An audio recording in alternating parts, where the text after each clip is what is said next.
преди година или повече, когато създаде службата инспекторат в състав 70-80 души, тогава беше казано, че само 2 заведения, да ни ги казвам за кой ли път, дължат 2-3 милиона стари задължения. Сега се оказа, че може би тези задължения са отписани на тези заведения. Истина е, че в община Пловдив не знаят, няма точни цифри. Значи, предния път, когато ставаше въпрос за понижение на таксите, 3 различни цифри се споменаха. Веднъж беше, примерно, от тротуарно право 900 хиляди, веднъж бяха 500 хиляди. Така и няма ясна цифра колко се начисляват и колко се събират. Добре, гледам, че я съжалявам, извинявам се на зрителя, че няма да мога да вдигна телефона. Вече навлязахме в една минута-две в новините. Ние с господин Бозуков, като дясно мислещи мой, си говорим до утре. Да се надяваме, че тези, които са ни слушали внимателно, са разбрали, че има и добри, има и недобри неща, има съмнения, но още не са минали 100 дни, нали? Рано е да казваме, останахме разочаровани или... Няма разочаровани. Имаме и теми, по които трябва да си изним позициите и да подобрим диалога. И чухме някои интересни идеи, които се надяваме, че ние с което можем ще помогнем. Добре, последно изречение. Да поздравим членовете на Бизнес експертния съвет с нова година.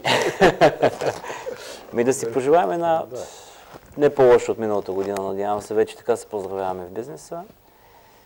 И това е. Ще трябва да работим все повече, за да можем да постигаме това, което сме постигали преди.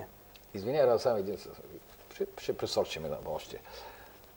Сега постоянно се говори колко лоша година ще бъде тази. Аз имам чувство, че това стресира излишно хората, ги парализира, не смеят да харчат, събират пари и така нататък. А в крайна сметка, снова ще слушам средна форма. Ще бъде много лоша година и темповете на растеж ще се забавят. Добре де, след като има някакъв растеж, то ще бъде толкова лоша. Нали? Няма да бъде по-лоша, може би. Нали?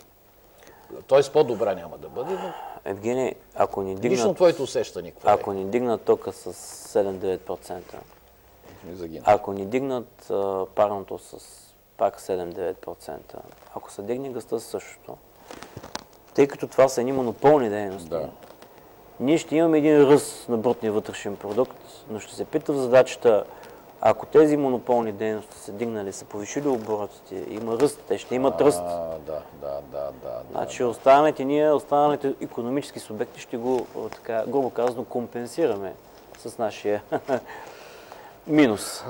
Добре, това е. И другото, което е характерно, за съжаление истина, това, което казваш ти, че за пръв път, аз от 17 години, не от 15 години имам частен бизнес, 17, за пръв път влизаме в следващата календарна година с песимизъм, който наистина не е добре. Идеите. Кажи песимизъм, но все пак има лъч надежда в края на тунела. Добре, да си пожелаем лъч надежда. Ново ръководство на града, ново ръководство на Бизнес експертния съвет. Няма начин да няма надежда. Довиждане.